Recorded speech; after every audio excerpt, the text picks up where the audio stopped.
അദ്ദേഹം എത്തിയല്ലോ.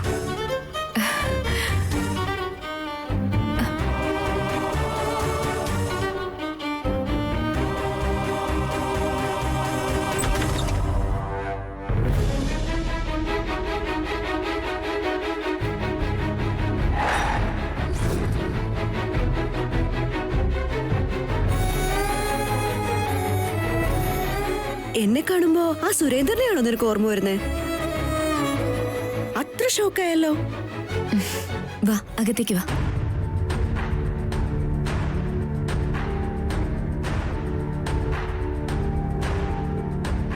ഇരിക്ക.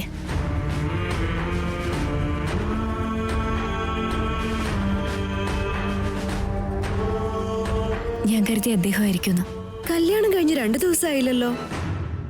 അപ്പോഴേക്കും രാമനെയും സീതയും പോലെ ഭയങ്കര ക്ലോസ് ആയോ രണ്ടാളും? ശ്രീകർ പിന്നെ വിളിച്ചില്ലേ നിന്നെ? അദ്ദേഹത്തിന്റെ വിളിയാ ഞാനും കാത്തിരിക്കുന്നത്.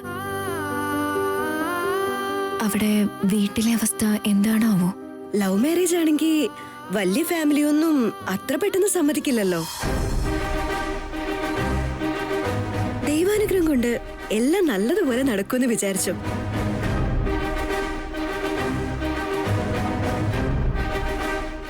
ഗീത, എനിക്കൊന്ന് ചേച്ചിയുടെ അടുത്ത് സംസാരിക്കണം. നിന്റെ അളിയൻ അടുത്തുണ്ടെങ്കിൽ ലാസ്റ്റ് ടൈം മിമിക്രി ചെയ്ത പോലെ ഇപ്പോഴും ചെയ്യേണ്ടി വരും. അത് വേണോ? അതൊക്കെ നമുക്ക് അപ്പം നോക്കാം. നീ ആദ്യം കോൾ ചെയ്യ.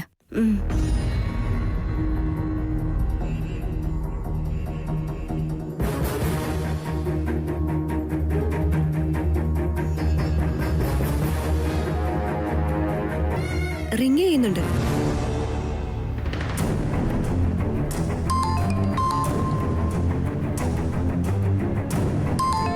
അമ്മേ, അമ്മയുടെ ഫോൺ ദാ ബെല്ലടിക്കുന്നുണ്ട്.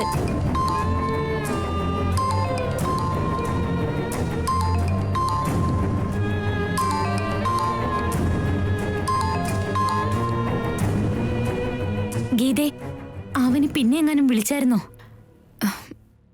ഞാനാ ചേച്ചി.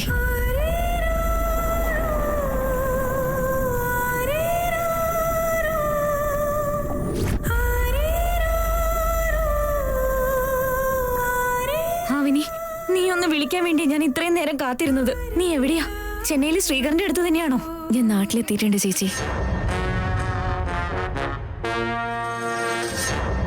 അങ്ങനെയാണോ? എന്താ തിരിച്ചു പോന്നത്? ആ സുരേന്ദ്രയും നിന്റെ അളിയനും എങ്ങാനും നിന്നെ ഇവിടെ കണ്ടു കഴിഞ്ഞാ പിന്നെ എന്താ സംഭവിക്കുന്നത് നിനക്കറിയാലോ. ആ സുരേന്ദ്രനാണെങ്കിലും അളിയനാണെങ്കിലും മറ്റൊരാളുടെ ഭാര്യയെ നേരിടാനുള്ള സാഹസം കാണിക്കില്ല ചേച്ചി.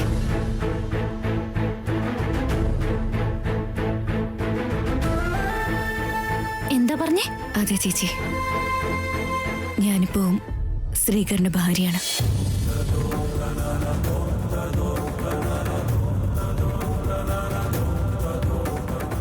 ഇത് സത്യമാണോ?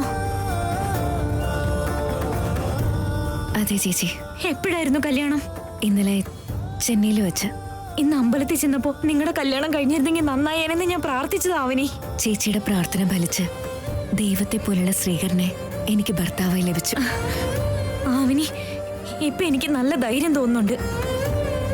ശ്രീകർ ഉണ്ടെങ്കിൽ നിന്നെ ആരും ഒന്നും ചെയ്യാൻ പോകുന്നില്ല. അല്ല, കല്യാണം ചെന്നൈയിൽ വെച്ചെങ്ങനെയാ? ഇപ്പൊ നിങ്ങൾ അവന്റെ വീട്ടിലാണോ ഉള്ളത്? അല്ല, വേറെ സ്ഥലത്താ. അദ്ദേഹം വന്നെന്നെ കൊണ്ടുപോയിക്കോളും. നേരിട്ട് കാണുമ്പോ എല്ലാം ഞാൻ വിശദമായിട്ട് പറയാം. എന്നെ കുറിച്ചോർത്ത് ചേച്ചിന് ടെൻഷൻ ആവണ്ട കേട്ടോ. ഞാൻ ഏത് തീരത്തെത്തുമെന്നും ഏത് ചുഴിയിൽ മുങ്ങിപ്പോകുമെന്നും പ്രതീക്ഷിച്ച എന്റെ ജീവിതത്തിലേക്ക് ഒരു വെളിച്ചം വന്നിട്ടുണ്ട്. എന്റെ കാര്യം വിടേച്ചി, നിങ്ങൾക്ക് സുഖാണോ? വീട്ടിലെ കാര്യങ്ങളൊക്കെ?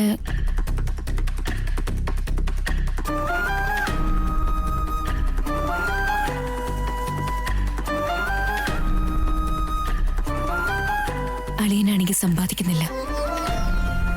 നിങ്ങൾക്ക് വേണ്ടി ഒരു 10 രൂപ തരാനുള്ള ഉത്തരവാദിത്വമല്ല. എങ്ങനെയാ ജീവിക്കുന്നത്? ഞങ്ങൾ ഞങ്ങൾക്ക് ഒരു കുഴപ്പമില്ല അവനി. നമ്മളങ്ങനെ കുഴപ്പമില്ലാത്തവരൊന്നും അല്ലല്ലോ പ്രശ്നങ്ങളില്ലാതിരിക്കാൻ. ചേച്ചി എങ്ങനെ ഇതൊക്കെ മെയിൻറ്റെയിൻ ചെയ്യുന്നേ? ഞങ്ങളുടെ കാര്യമൊക്കെ വിട്ടേക്ക്. ചേച്ചി എവിടെയെങ്കിലും ജോലിക്ക് പോകുന്നുണ്ടോ? പറ ചേച്ചി. ആ ഉണ്ട്. എന്തു പണി? അത് സ്കൂൾ കുട്ടികൾക്ക് കെയർ ടേക്കർ ആയിട്ടുള്ള ഒരു ജോലിയാ. ഞാൻ ഇവിടെ ഇല്ലാത്തത് കൊണ്ടല്ലേ ചേച്ചി നിങ്ങൾക്ക് ഇങ്ങനെ ഒരു അവസ്ഥ ഉണ്ടായത്? ഇതിലിപ്പോ എന്താ പ്രശ്നം അവനി? സൗമ്യ എടുത്തുണ്ടോ? കൊടുക്കാം.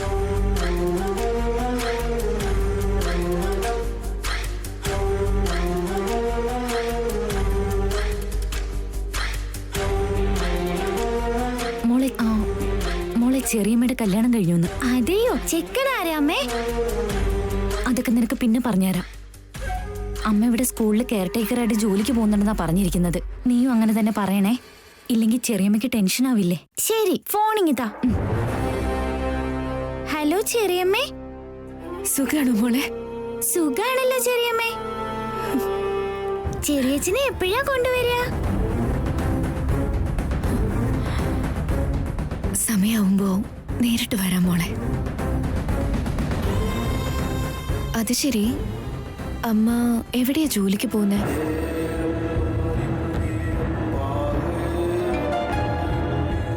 സ്കൂളിലാ ചെറിയമ്മേ. സത്യമാണോ? അതെ സത്യ. ചക്കരേ,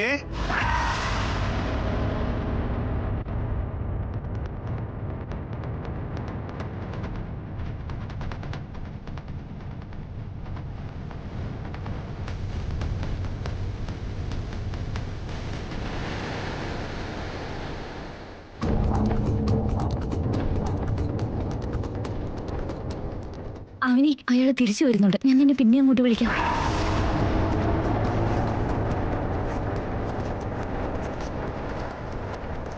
നീ ഇരുന്ന് പഠിച്ചു.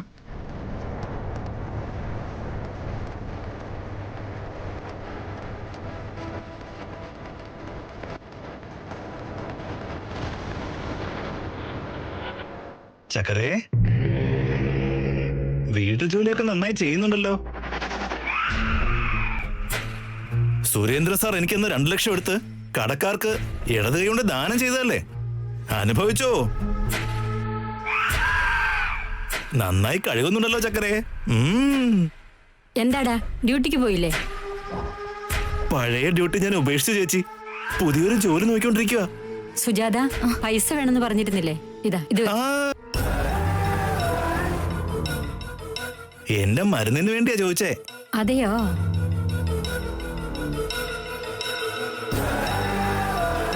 പൈസ അല്ലേ തന്നെ കുപ്പിക്കൊക്കെ വില കൂടുതലാ. പിന്നെ എങ്ങനെ ഞാൻ തരും?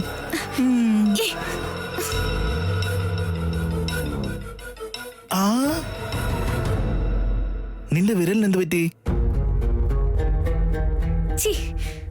മഞ്ഞൾപ്പൊടി തൊട്, മുറിവൊക്കെ പെട്ടെന്ന് കുറയും.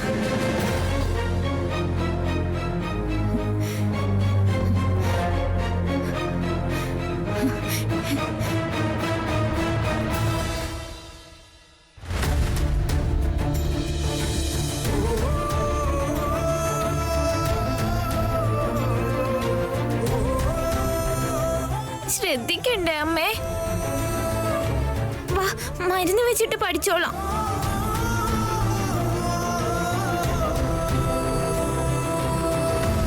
ചേച്ചി എൻ്റെ അടുത്ത് കള്ളം പറഞ്ഞതാണെന്ന് തോന്നുകേതാ. എന്തായാലും നേരിട്ട് പോയി കാണണം. ചേച്ചിയുടെ കാര്യം വിട്. ആദ്യം നിന്റെ ശ്രീകറിനെ പറ്റി ആലോചിക്കേ.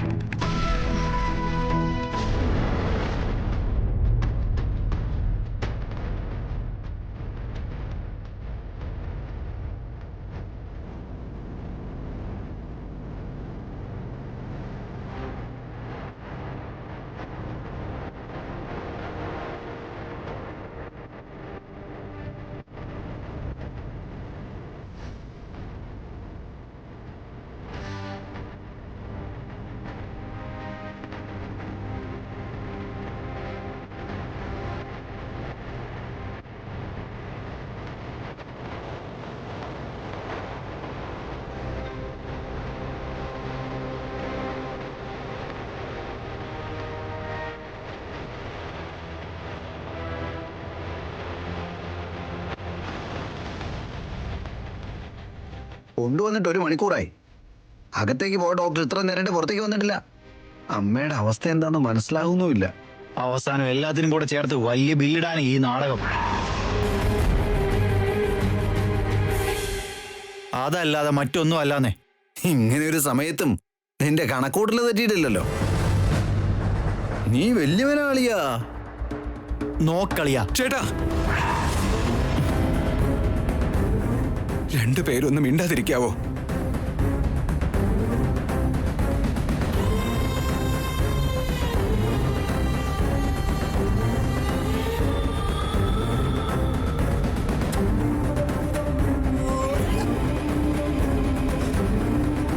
ഡോക്ടർ, അമ്മയ്ക്ക് എങ്ങനെയുണ്ട് ഡോക്ടർ?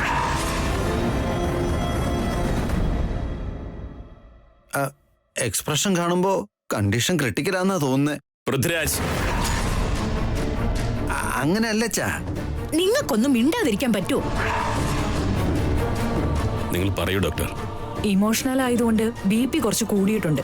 അതുകൊണ്ട് മൈൽഡ് സ്ട്രോക്ക് വന്നു.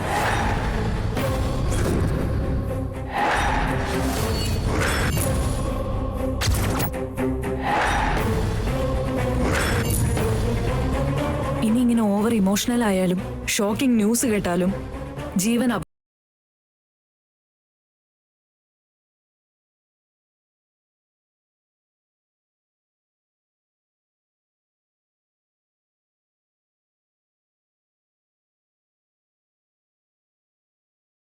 ആയിക്കോട്ടെ ഡോക്ടർ. അമ്മയെ ഞാൻ കണ്ടോട്ടെ? കണ്ടിട്ട് വേഗം ഇറങ്ങിക്കോളൂ.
ശ്രീക്ക്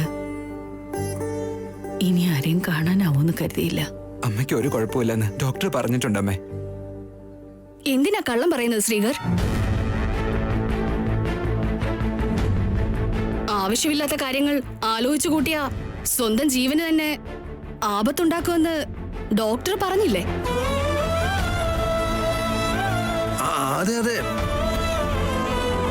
അമ്മേ, ഡയമണ്ട് പോലെ മൂല്യമുള്ള ഒരു ഉപദേശം ഞാൻ തരാം. ഗ്രാമത്തിലുള്ള ഭൂമിയൊക്കെ വിറ്റിട്ട് ബാക്കിയുള്ളത് വിഹിതം വെക്കാം. അപ്പൊ പിന്നെ ഈ ആഘോഷങ്ങളും ഉത്സവങ്ങളും ഒന്നും ബുദ്ധിമുട്ടാവില്ലല്ലോ. ഇതാ ഇങ്ങനത്തെ ടെൻഷനും ഉണ്ടാവില്ല. എങ്ങനെ ആലോചിച്ചാലും അതല്ലേ ലാഭം. അതെ അമ്മേ, അവൻ പറഞ്ഞതുപോലെ ചെയ്താ അത് അമ്മയുടെ ആരോഗ്യത്തിന് നല്ലതാ. രണ്ടാളും പറഞ്ഞത് കറക്റ്റാ. ആ ഗ്രാമം, അവിടുത്തെ ആൾക്കാര് നമുക്കിതിന്റെയൊക്കെ ആവശ്യമുണ്ടോ അമ്മേ? ഇനിയെങ്കിലും അതൊന്ന് മനസ്സിലാക്ക്.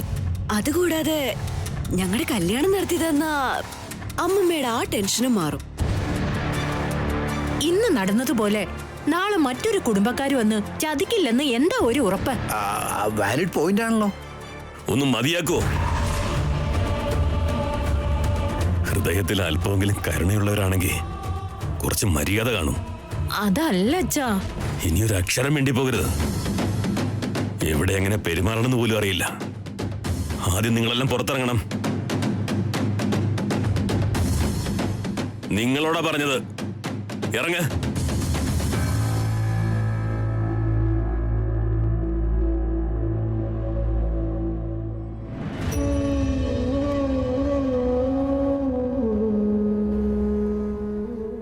വേദവതി, കുറച്ചുനാൾ ശ്രീകരന്റെ കല്യാണത്തെക്കുറിച്ച് ഒന്നും ആലോചിക്കണ്ട. ഇനി വേണമെങ്കിൽ നമുക്ക് അടുത്ത കൊല്ലത്തേക്ക് നടത്താം. ഇത് നമ്മുടെ വീടിനെ മാത്രം ബാധിക്കുന്ന കാര്യമായിരുന്നെങ്കിൽ ഞാനിത് ചെയ്യുമായിരുന്നു. ആ നാട്ടിലെ ഓരോ വയറും കാത്തിരിക്കുന്ന കാര്യമാണിത്. കാലതാമസം ഉണ്ടാവരുത്. നമ്മുടെ ബന്ധുക്കളെ ശത്രുക്കളെ പോലെ സംസാരിക്കുന്നത് നിങ്ങളൊക്കെ കണ്ടതല്ലേ? നാളെ പുറത്തുള്ളവര് ഇതിനെക്കുറിച്ചൊന്നും പറയാതിരിക്കണമെങ്കിൽ നിന്റെ വിവാഹം വേഗം തന്നെ നടക്കണം ശ്രീകർ. അറിഞ്ഞുകൊണ്ട് ചെയ്യുന്നത് ചതിയാണ്. എനിക്ക് സഹിക്കാനാവാത്തത് അസത്യമാണ്. ഞാൻ ആഗ്രഹിക്കുന്നത് ആ നാടിന്റെ ക്ഷേമമാണ്. നമ്മൾ കാത്തിരിക്കുന്ന ജാതകമുള്ള പെൺകുട്ടിയുമായി നിന്റെ വിവാഹം നടക്കരുതെന്ന് എല്ലാവരും ആഗ്രഹിക്കുന്നത്. അവരുടെ നിഗമനങ്ങൾ തെറ്റാണെന്ന് നമുക്ക് തെളിയിച്ചു കൊടുക്കണം. ആരും ഒന്നും പറയാതെ നീ വേണം ശ്രദ്ധിക്കാൻ. കല്യാണത്തിന് ഉറപ്പ് കൊടുത്തെന്ന് വെച്ച് നമ്മൾ ആ വാക്ക് തെറ്റിക്കുന്നില്ലല്ലോ വേദവതി. കുറച്ചു നാളത്തേക്ക് ഈ കാര്യങ്ങളെല്ലാം വിട്ടേക്ക്. ജീവൻ എപ്പോഴാ വിട്ടു പോകുന്നതെന്ന് അറിയില്ല.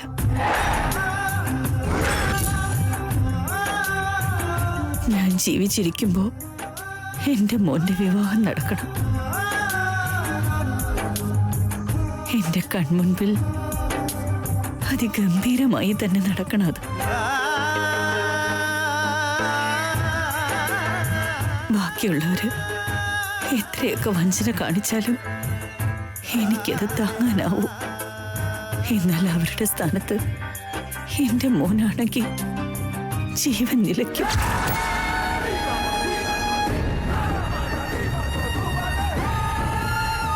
ശ്രീകർ സ്വപ്നത്തിൽ പോലും നിന്നെ ചതിക്കില്ല. അങ്ങനത്തെ പേടിയൊന്നും വേണ്ട. ശ്രീകരനെന്ത് മാറ്റമുണ്ടെന്ന് എല്ലാവരും പറയുന്നത് കൊണ്ടാണോ ഇങ്ങനെ പറയുന്നത്? എന്റെ മകനിൽ എനിക്കുള്ള വിശ്വാസമാണ് ഇന്ന് എന്റെ ജീവൻ നിലനിർത്തുന്നത്.